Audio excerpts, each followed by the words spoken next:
Hi, friends, and everyone else who's listening. Before anything else, I just want to say if you're in the Philippines right now and you're dealing with this stretch of bad weather, please stay safe and dry. I know this time of year brings more than just rain. The storm comes in strong and they don't always leave gently. Take care of yourselves and check on your loved ones. And if you're listening to this in the dark, with the wind howling outside, you are not alone. I am right here with you. There's something that happens when we lose someone we love. It's like the world doesn't look quite the same anymore. The light feels dimmer. Sounds are sharper. Time slows down. But somehow, it races ahead without you. Grief isn't just sadness, it's disorientation. You wake up and the world has moved, but you haven't. You see someone on the street with their back turned, and for a half second you swear it's them. You hold your breath, but when they turn around, it's not. For some, grief is quiet. For others, it's loud. Some people cry while some shut down. Others get angry. Some laugh at the worst moments. Some talk to their departed loved ones. They set a plate for them at the table, smell their old clothes, even dream of them often. And sometimes, grief opens a door. Some say it's just the mind playing tricks on you, that we hallucinate to comfort ourselves. But in many Filipino homes, especially in the provinces, people don't see it that way. They believe what they feel. They believe the dead sometimes visit. And honestly, who are we to say they don't?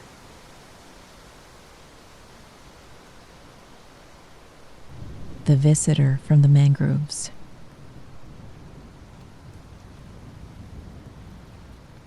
It happened in a small barangay in Isabela.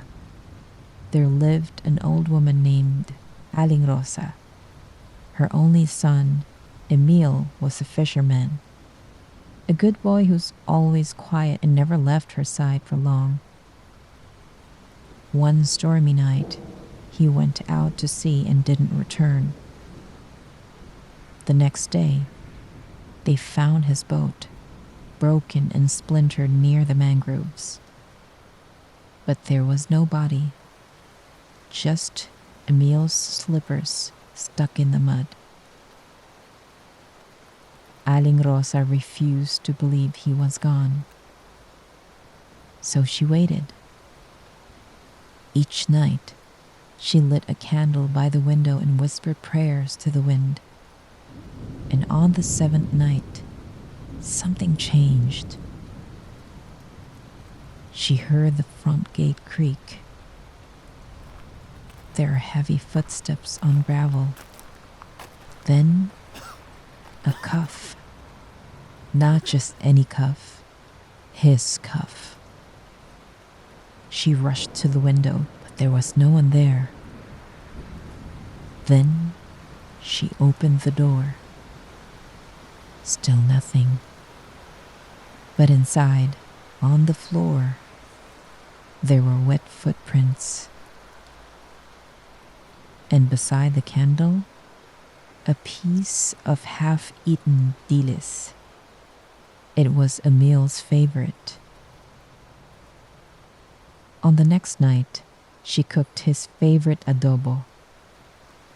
Then she left a plate out. In the morning, it was clean. The neighbors told her to stop. They warned her it might not be Emil anymore.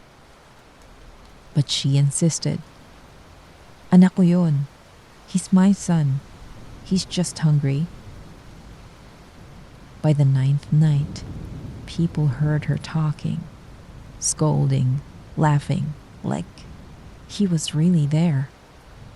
A tricycle driver swore he saw a man at her window, tall, too tall, with shoulders too wide, moving like his bones weren't set right. On the 10th night, the barangay captain came to check on her. He found the door open. The candle melted to the floor. And in the center of the room, muddy footprints circling the table over and over again, like something had been pacing all night. Aling Rosa was gone. Some say she followed her son into the afterlife. Others say she never left, just stepped into a place where grief makes room for the impossible. To this day, when the wind's just right, some say you can still smell adobo from that abandoned house.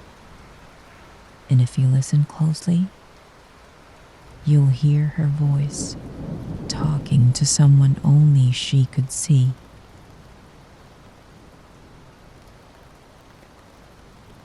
Grief doesn't follow rules. It changes how we hear things, how we see things.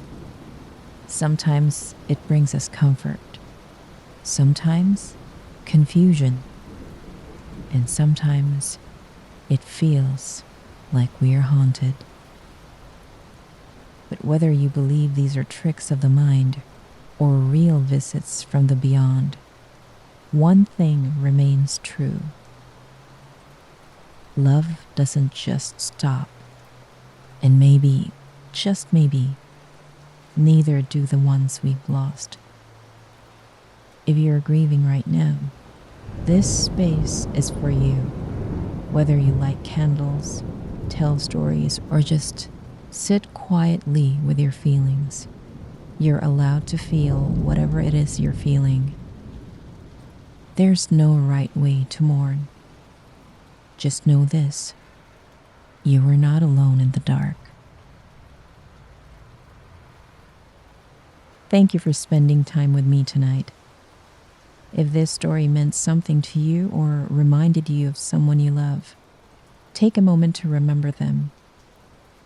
Maybe light a candle or say their name out loud. And if the rain is falling where you are, listen closely. Sometimes the quiet carries more than we expect. Until next time. This is Genesis, and you are listening to Stories on Sleepless Nights. Ingat kayo, and good night.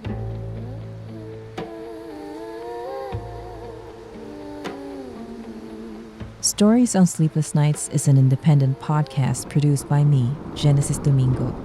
If you're a fan of the show and would like to hear more, consider following on Spotify, Apple Podcasts, YouTube, or wherever you listen to podcasts. You will get notified every time a new episode is released. And as always, thank you for listening.